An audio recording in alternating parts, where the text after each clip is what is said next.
And when it comes to the elderly, the issue we tend to be talking about is the impact of malnourishment. Here, the access criteria for standard adult oral feeds have changed too. From now on, again with a few specific exceptions, to qualify for funding you have to be assessed as malnourished and other dietary measures must have been tried first. The new arrangements mean that powdered products will be fully funded, while the subsidy for ready-mix products will be reduced to the level of the powdered products. Whether ready-mix liquids remain fully subsidised will depend on whether the suppliers reduce their prices. If they don't, a surcharge will apply. Negotiations with suppliers are continuing, as they say. The powder and ready-mix liquid feeds will be added to the discretionary community supply list, which means that DHB hospitals will be empowered to provide those products to patients living in the community for up to 10 days prior to hospitalisation and for 30 days following discharge without a special authorisation. There's a change as well to the assessment procedure. In the first instance, patients will be reassessed after 3 months, a move already welcomed by some carers. Community dietitian Moira Stiles is one professional who's seen an increase in malnutrition among the elderly in her practice. One of the issues that have come up is the change from having fully funded liquid feeds and powdered feeds to having the liquid feeds now having a part charge and powdered feeds being fully funded. I've had a few people asking me about that lately, and the rest times that have asked me said there's absolutely no problem. They're quite happy to change if the patient does not want to pay for the subsidy on the ready-to-use feeds, that they're more than happy to make up the powdered feeds. They see no difficulty if they will make up the amount they need in a day, and they can adjust that to make it up for 1 calorie per meal or 1.5 calorie a meal. I think there will be some advantages in these changes. One is that GPs can apply for special authority foods, and they're usually the first people that are involved with the patient, and they would have before then had to refer on to a dietitian. The dietitian would then have to refer on to a specialist. Also, dietitians can now set this in motion themselves and do applications. I like the way that the first application is only for 3 months, because it means they've got to be reassessed and the criteria have to be met before they get the next 6 months, and people are going to be looked at to see if they are malnourished, and we might get more data. Community dietitian Moira Stiles there. What dietitians seem to be agreed on is that the standard adult oral feeds, whether they take the form of powders or ready-made liquids, are second-tier treatments. The first line of attack should be regular food, food first. But the food first approach has its complications too.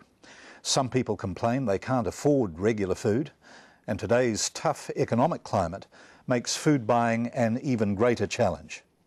Some people see preparing food as too difficult, or maybe they've lost the knack.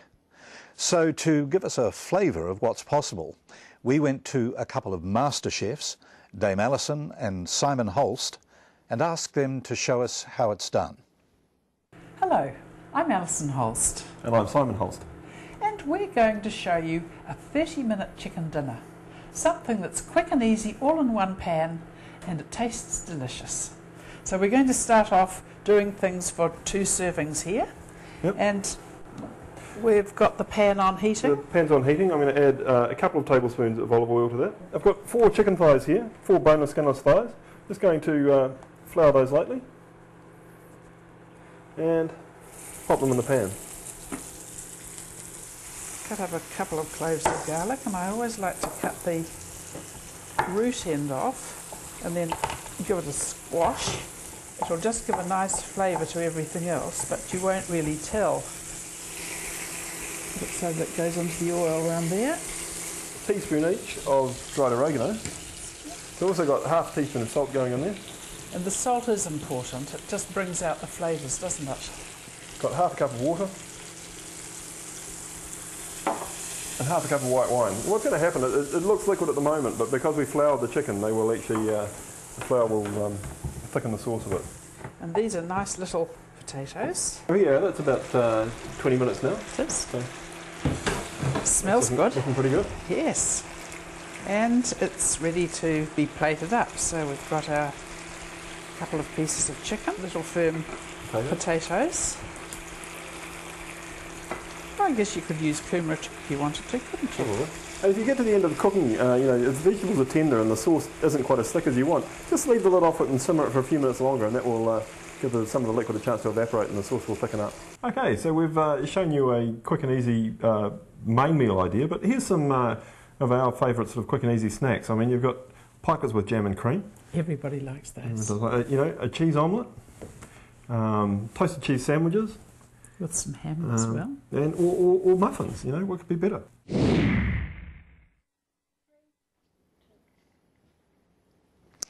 I can smell that chicken in the studio, I think. Dame Alison and Simon Holst there. To discuss the issues around adult food supplements, I'm joined once again by Peter Moody and Murray Tilliard. And with us this time are registered dietitians Sue McDonnell and Professor John Campbell, who's a geriatrician. A reminder, I'm taking questions from the floor later in our discussion, and we're accepting questions from you, if you're following this program at home, live via text message. So keep them coming. Peter, let's deal with one detail of the new regime first. The powdered foods will be fully funded, but what's the new arrangement for the liquids? From now on, are they to be only part funded? Well, there will be some people who will have full access to liquid feeds, but they're certainly in a minority. They consist of children under the age of 9. They consist for people who are tube fed one way or another, either by a nasogastric tube, an ordinary gastric tube, or a peg tube. But otherwise, people will have to use the powdered, but if they want to use the liquid, they certainly can, but there will be likely to be a part charge for them. John, rather like the case with infant formula, there seems to be a kind of a ladder in place here. Now we have a malnutrition index or a malnutrition definition, and you'll have to have tried first-line dietary measures like food fortification in order to qualify for funding. What sort of impact do you think that that new regime is going to have on access to these foods? Oh, it will make access more difficult, but I think that's entirely reasonable. I think they have probably been overused, and I think the whole message that to increase food intake, appropriate food intake, should be the first step. Of course, there's one step before that, and that's sorting out why the person is malnourished, why they're having problems in the first place. That's the first step. Then look at improving the diet, and then if there are specific reasons, then looking at using supplements. Why have they been overused? I think they've been readily available. I think people have used them as an easy measure rather than going to the additional trouble of providing food. I think they take away from the actual social interaction of eating often if they're used inappropriately. I think sometimes if the person's using it at the wrong time, then the person may use the supplement and then not feel like having the meal, which is a real problem. Sue, do you share Moira Stiles' enthusiasm for the initial approval period of 3 months, where you have to be reassessed after 3 months, and then after that it's a kind of 6-month rolling reassessment in order to continue to qualify I do, Ian. for the foods? I think it's really important that we don't just prescribe these SIP feeds and then let the patients go and they're on their own in many ways, that we actually bring them back and reassess to check whether they're using them appropriately, that the timing is right, that we're not replacing food with the SIP feed, and that it's still doing the job that it's designed to do, so that the patient's monitored and reviewed, and the care plan is actually reviewed at that time as well. Moira pointed to a couple of nutrition assessment tools. They're important, I guess now particularly important, because malnutrition now has to be validated. She mentioned MUST, which she said was a really simple tool, and MNA, which she said is often used these days in rest homes. How do they work? They're a staged approach to actually identify patients who are at risk of malnutrition. So they don't assess whether a patient is malnourished or not, but it looks at the risk of being malnourished. And so they use, the tool she talked about was MUST, the Malnutrition Universal Screening Tool. And it's a 5-step approach that looks at body mass index, and we rank that depending on the score that you get. It also looks at the percentage of unintentional weight loss. So how much weight someone's lost without actually meaning to lose weight, which is a good indicator of malnutrition. And again, we score that. And then again, we also look at whether the patient's got an acute disease score, so whether they're going to actually eat within the next 5 days or so, and a score is assigned to that. Those 3 scores are then added together to establish an overall risk of malnutrition. And then from there, you get a guide as to what risk the patient has, and you then have to put in place a care plan that corresponds to that risk. And I guess that's the important thing about any screening tool, is that you actually don't just suddenly implement screening, but you sit down with the people in your team and in your local environment and actually work out what resources you've got to be able to manage the outcome of that screening tool and what the most appropriate care plans are. We have Julian Jensen in the audience. Julian has adapted some of these algorithms or quantification tools. Julian, how simple are they to use? Well, they're quite simple. They're quite logical, and they progress through that ladder that we talked about before. People need to be assessed as either low, medium or high risk for malnutrition, and their treatment plan should be planned accordingly. For the low risk person, it would be making sure that it's food first. If they need help, it might be something like Meals on Wheels, pre-prepared meals, family cooking, that sort of thing. If it's a medium risk, then we need to move up a step to the high protein, high energy type diet, adding grated cheese to potatoes, sauces, ice cream, milk puddings, milkshakes, that sort of thing, boosting up the meal but not with too much extra volume.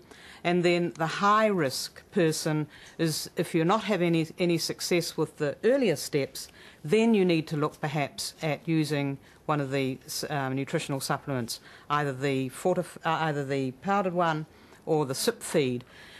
With SIP feeds, to increase compliance, it's quite a good idea to make sure that they are in smaller doses, 100 mils maximum probably, rather than a larger dose, to make them less, or make them more acceptable to the person having them.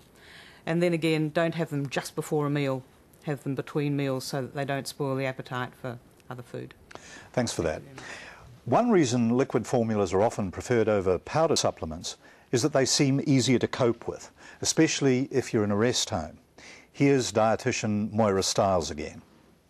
Malnutrition, in my perspective, would be when people have been termed as failure to thrive or faltered growth, which means that they are not having adequate nutrition, and they may show up with weight loss, being really underweight, having poor eating skills, not having much food at home, and sometimes showing up with other conditions such as a wound that won't heal. And it's increased over the years, and the type of people I would see would be people living alone that are elderly, people in rest homes where the incidence can be quite high, especially if people have just come into the rest home. People with conditions like cancer or chronic conditions. There are a whole lot of people out there that are very underweight, and it would not be uncommon for me to have people on my books under 40 kilograms. The incidence has increased partly because of raised awareness. People now look for malnutrition, and that could be a dietitian. If you get a referral, you would do a screening test to check for malnutrition. Nutrition assessment tools are used widely now, and there are a number of them. MUST is a really simple one, and that would be often used in the community.